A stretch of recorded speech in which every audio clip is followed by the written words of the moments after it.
जी, अगर बोर्ड के 2026 के पेपर को देखना है क्या चेंजेस हुए हैं तो ये वीडियो आपके लिए ट्रेमेंडसली फ्रूटफुल होने वाला है। जो बच्चे लगातार पढ़ाई कर रहे हैं, जिन्होंने अभी तक पढ़ाई शुरू नहीं की, तुरंत इस वीडियो को देखिए शुरू से अंत तक, और क्या चेंजेस हुए हैं बोर्ड में वो पकड़ लीजिए, उसके हिसाब से प्लान कर लीजिए। तो वेलकम टू अरविंद एकेडमी। मैं हूं अरविंद सर, मुझे 25 साल से ज्यादा का टीचिंग एक्सपीरियंस है। Easy physics with Arvind sir बोलता हूं। सब्सक्राइब कर लीजिएगा अरविंद एकेडमी चैनल को। तुरंत चालू करते हैं कि बिग चेंजेस क्या हुए हैं। मैं आपको क्या क्या बताने वाला हूं इस वीडियो में। मैं आपको बताऊंगा फिजिक्स का पेपर लेवल कैसा आने की संभावना है, जो कि सैंपल पेपर रिलीज किया गया है उसके बेसिस पर। न्यूमेरिकल्स कितने मार्क्स के आते हुए दिखेंगे यहां पर, और आपको स्टेप मार्किंग होनी है कि नहीं होनी है, बोर्ड एग्जाम की बात कर रहा हूं। उसके अलावा कॉन्सेप्चुअल क्वेश्चन कितने नंबर के आएंगे, और फिजिक्स 2026 का पेपर कैसे आएगा, और ये जो पेपर था, जो सैंपल पेपर का लेवल क्या था। अब यहां पर देखिए, ये जो बोर्ड के लिए जो सैंपल पेपर है वो आपके लिए रिलीज कर दिया गया है। वो इसीलिए रिलीज किया जाता है कि किस तरह के क्वेश्चंस बोर्ड आपसे पूछेगा, या आप उसको देख के हर साल रिलीज होता है जैसा आपको मालूम है, आप उसके हिसाब से प्लानिंग कर लीजिए। तो मैं इसकी एनालिसिस आपके लिए कर देता हूं बोर्ड सैंपल पेपर रिलीज होने के बाद के जो चेंजेस हैं। तो अभी आप देखेंगे तो आपके फिजिक्स के बोर्ड पेपर में एमसीक्यू आने वाले हैं 12 नंबर के, ठीक बराबर, और असर्शन रीजनिंग आएंगे 4 नंबर की। एक एक नंबर के 4 क्वेश्चन, 4 असर्शन रीजनिंग के। केस स्टडी आने वाली है 2 4 नंबर की, यानी 8 नंबर की केस स्टडी। उसके बाद शॉर्ट आंसर टाइप 1, ये आपको 10 नंबर के सवाल आपको दिखाई पड़ेंगे, 2 नंबर के 5 सवाल। उसके बाद शॉर्ट आंसर टाइप 2, ये 21 मार्क्स के होंगे, 7 क्वेश्चन हैं 3 नंबर के, शॉर्ट आंसर टाइप 2। और लॉन्ग आंसर आप जानते ही हैं, 3 क्वेश्चंस होते हैं 5 नंबर के, यानी 15 नंबर के। इन सबको जोड़ दूं तो 70 मार्क्स का थ्योरी का पेपर आपके फिजिक्स का हो जाएगा।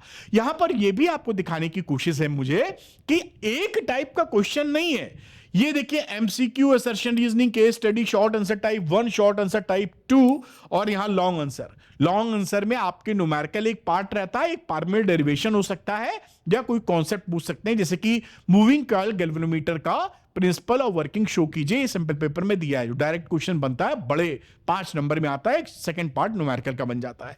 तो ये आपका कौन से क्वेश्चन कितने नंबर के पूछे जाएंगे ये आपके सामने आ जाता है।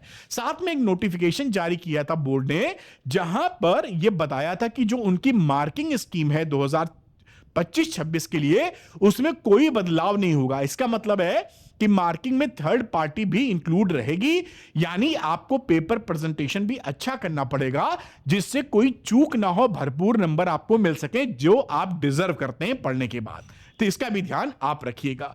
अब देखिए, न्यूमेरिकल्स इस पेपर में कितने नंबर के आ रहे हैं, जो सैंपल पेपर में दिए गए हैं, ये करीब करीब 32 से 35 नंबर के हैं। मतलब न्यूमेरिकल काफी आएंगे। कई बच्चों के न्यूमेरिकल नहीं लगते, मैं इस पे भी वीडियो बनाऊंगा कैसे आप न्यूमेरिकल सॉल्व कर सकते हैं।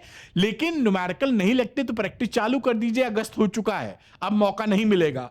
दूसरा, डेरिवेशन करीबन 8 से 10 नंबर के हैं, इससे ज्यादा आते हुए नहीं दिख रहे हैं, लेकिन 8 से 10 नंबर भी 70 नंबर में काफी माने हैं, आपको डेरिवेशन सारे लगाने पड़ेंगे।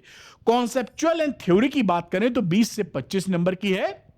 इसमें जो कॉन्सेप्ट वाली थ्योरी है वो 17 से 18 नंबर की, जो सीधे रिमेंबरिंग पर बेस्ड नहीं है, यानी आपको समझना है फिर उसका आंसर करना है। और डायरेक्ट थ्योरी, जहां पे डेफिनेशन वगैरह होती है, वो 5-7 नंबर की पूरे पेपर में दिखेंगी। तो ये मैंने आपको बताया कि न्यूमेरिकल, डेरिवेशन और साथ में थ्योरी कितने नंबर की आएगी। स्टेप मार्किंग बिल्कुल होगी। स्टेप मार्किंग की भी स्कीम उन्होंने लॉन्च कर दी है, मतलब साथ ही दे देते हैं सैंपल पेपर के मार्किंग स्कीम, आप उसको देख सकते हैं। या कहीं भी आपको सपोर्ट चाहिए तो कमेंट करिएगा, मैं सपोर्ट आपको कर दूंगा, जिससे कि आपको क्लैरिटी मिल जाए। कॉन्सेप्चुअल क्वेश्चन काफी है, ध्यान रखिएगा, आपकी जो पूरी पढ़ाई फिजिक्स की है, और अभी मैं बताऊंगा जो बिगेस्ट इशू आपके साथ चल रहा है उसका भी सॉल्यूशन मैं आपको देने वाला हूं, तो पूरा वीडियो साथ में देख लीजिए। तो कॉन्सेप्ट काफी कॉन्सेप्चुअल क्वेश्चन है, केवल रट्टा मार के काम नहीं बनेगा, इस पे ध्यान रखिएगा। कॉन्सेप्ट क्लैरिटी आपकी होनी चाहिए। पेपर का जो लेवल आने का है 2026 में, जैसा कि इन्होंने सीबीएसई का सैंपल पेपर रिलीज किया है, उसके हिसाब से पेपर कॉन्सेप्चुअल ज्यादा है, तो मॉडरेट टू टफ आप कह सकते हैं, यानी तैयारी आपको करनी चाहिए तुरंत ध्यान देके। अब जो बिगेस्ट प्रॉब्लम बच्चों की है, उनमें से कई बच्चों का क्या है कि सर, जो कमेंट करते हैं कि सर अभी तक कुछ नहीं पढ़ा है, और साथ में एक थोड़ा सा अजीब बात भी लिखते हैं जो डिमोटिवेटिंग लगती है कि क्या सर सब कुछ मिस कर दिया क्या, क्या मैं अब कैचअप कर पाऊंगा? तो इसका आंसर है जी हां। आप अगर अभी से शुरू हो जाते हैं तो आप कैचअप भी कर पाएंगे और बहुत अच्छे नंबर भी ला पाएंगे। लेकिन अगर आप थोड़ा सो गए और 2 महीने आपने और 1 डेढ़ महीने 2 महीने निकाल दिए, तो आप वो जमाना लद चुका है जो 1 महीना 25 दिन पढ़ के आप 95% की चाहत रखते थे, क्योंकि पेपर सेटल्ड होता था, पेपर में कॉन्सेप्ट ज्यादा है। तो इसके लिए अगर इसको बिल्कुल कैचअप कर सकते हैं, बिल्कुल अभी चालू हो जाइए, समय ना बर्बाद कीजिए। अब उसके लिए क्या एक्शन आपको लेना चाहिए जिससे आप इसको इस चेंजेस को अडॉप्ट करके शानदार नंबर ला पाए? तो एक्शन में सबसे पहली बात, स्टार्ट नाउ। समय बर्बाद बिल्कुल नहीं करना है अब आपको। अब आप शुरू हो जाइए। अगस्त आ चुका है, ये अगस्त का महीना गया तो कब आप दिसंबर में प्री बोर्ड दे रहे होंगे आपको मालूम ही नहीं चलेगा। और जनवरी के पहले हफ्ते से तो आपके यहां शुरू हो जाते हैं प्रैक्टिकल एग्जाम, फिर वो शुरू हो जाता है बोर्ड का खेला। और कॉन्सेप्चुअल स्टडी आपको करनी है, रट्टा रट्टा लगा के काम नहीं बनेगा। न्यूमेरिकल्स लगाइए, कॉन्सेप्चुअल स्टडी कीजिए तो आपकी बात जरूर बनेगी। और ध्यान रखिएगा, आपको कंसिस्टेंट रहना पड़ेगा। ये नहीं 2-4 दिन 5 दिन 7 दिन, कई बच्चे होते हैं जो हफ्ते 10 दिन 12 दिन पढ़ते हैं, उसके बाद डिसिप्लिन नहीं रहता, कंसिस्टेंसी नहीं रखती तो पढ़ना जाते हैं छूट। उससे काम नहीं बनने वाला है। इस बार आपको पढ़ना पड़ेगा, प्रैक्टिस करनी पड़ेगी। एनसीईआरटी एग्जाम्पल्स, एक्सरसाइज, पीवाईक्यूज 10 साल के कम से कम ये लगाने ही पड़ेंगे। इसके अलावा भी आप लगा सकते हैं प्रैक्टिस के दौरान। अब इसमें अगर आप तैयार हैं पढ़ाई के लिए, जो चैप्टर 1 से फ्रेश स्टार्ट कर सकते हैं। अगर आपको लगता है कि आपको हेल्प मिल जाए तो काम बन जाइए, वो हेल्प मैं आपको दे सकता हूं। आप मेरे साथ जुड़ सकते हैं क्योंकि मुझे 25 साल का टीचिंग एक्सपीरियंस है और साथ में easy physics with Arvind sir, हजारों की संख्या में वीडियो हैं और नए भी आ रहे हैं जहां पर मैं deep study super easy language में कराता हूं। तो आप मेरे साथ जुड़ सकते हैं द्रोणा बैच के अंदर।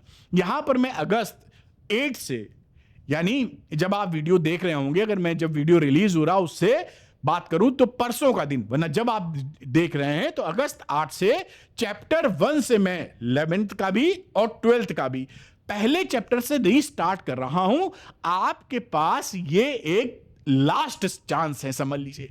आप कहीं से पढ़ें, मेरे साथ पढ़ें या खुद कमर कस लें, लेकिन देर मत कीजिएगा। अब आप तो इसमें द्रोणा में चैप्टर 1 से मेरे साथ लाइव क्लासेस से आप पढ़ सकते हैं और आपको ओल्ड लेक्चर्स भी मिल जाएंगे। मतलब ये जो सेशन अप्रैल से मैंने पढ़ाया है उसके लेक्चर्स भी मिलेंगे, पूरे कोर्स के भी एक साथ आपको लेक्चर मिल जाएंगे। तो कुछ भी आप पीछे नहीं रहेंगे, शानदार पढ़ाई करके आगे बढ़ सकते हैं। तो 11th-12th वाले बच्चे जो अभी तैयार हैं पढ़ने के लिए, द्रोणा ज्वाइन कीजिए। और जो समय है 11th वाले बच्चों का शाम 6 बजे से, 12th वालों का 7:30 बजे से समय है, जिससे और दिसंबर 10 तक कोर्स भी फिनिश हो जाएगा द्रोणा का, जिससे आपको रिवीजन का भरपूर मौका मिलेगा। क्योंकि रिवीजन इंपॉर्टेंट है, केवल पढ़ के बेड़ा पार नहीं लगेगा, वो भी मौका आपको मिल जाएगा। आप धुआंधार रिवीजन कीजिए और शानदार मार्क्स लेके आइए। और एक अच्छी खबर क्या है कि जो बच्चे चाहते हैं अगस्त 8 से फ्रेश स्टार्ट करना चैप्टर 1 से, उनके लिए 100 बच्चों के लिए, क्योंकि जो बच्चे इंटरेस्टेड होंगे वो देर नहीं करेंगे, उनके लिए 10% का ऑफ भी है। तो आप इसको द्रोणा में इनरोल करके बिना देर किए आप पढ़ाई को आगे बढ़ा सकते हैं। कैसे लेंगे द्रोणा? तो आप अरविंद एकेडमी ऐप को डाउनलोड कर लीजिए, इसका लिंक मिलेगा डिस्क्रिप्शन के अंदर। और उसके बाद इसके स्टोर सेक्शन में आइएगा, यहां पर आपको द्रोणा दिखाई पड़ेगा, तुरंत ले लीजिए और अगस्त 8 से मेरे साथ पढ़ाई स्टार्ट कीजिए। Thank you very much for watching this video. और भी जो, अब देर मत कीजिएगा, मेरा यही कहना है। आप खुद पढ़ें, स्कूल अच्छा है, अच्छा टीचर पढ़ा रहे हैं, समझ में आ रहा है, वही पढ़े। लेकिन आप देर मत करें, क्योंकि अब अगर आप देर करेंगे तो आप चाहे के भी अच्छी परफॉर्मेंस नहीं कर पाएंगे। बाकी अपने इश्यूज, चैलेंजेस मुझे लिखिए कमेंट सेक्शन में, मैं उस पर वीडियो बना के अपने एक्सपीरियंस से, 25 साल के एक्सपीरियंस से आपको सही गाइडेंस करूंगा। अल्टीमेटली आपके मार्क्स आएंगे तो आपका कैरियर बनेगा, आपके मम्मी पापा का नाम रोशन होगा और मैं भी कहीं कंट्रीब्यूट कर रहा हूंगा आपके पीछे पीछे। तो जीतिए और तुरंत स्टार्ट कीजिए। Thank you, good luck to you, bye.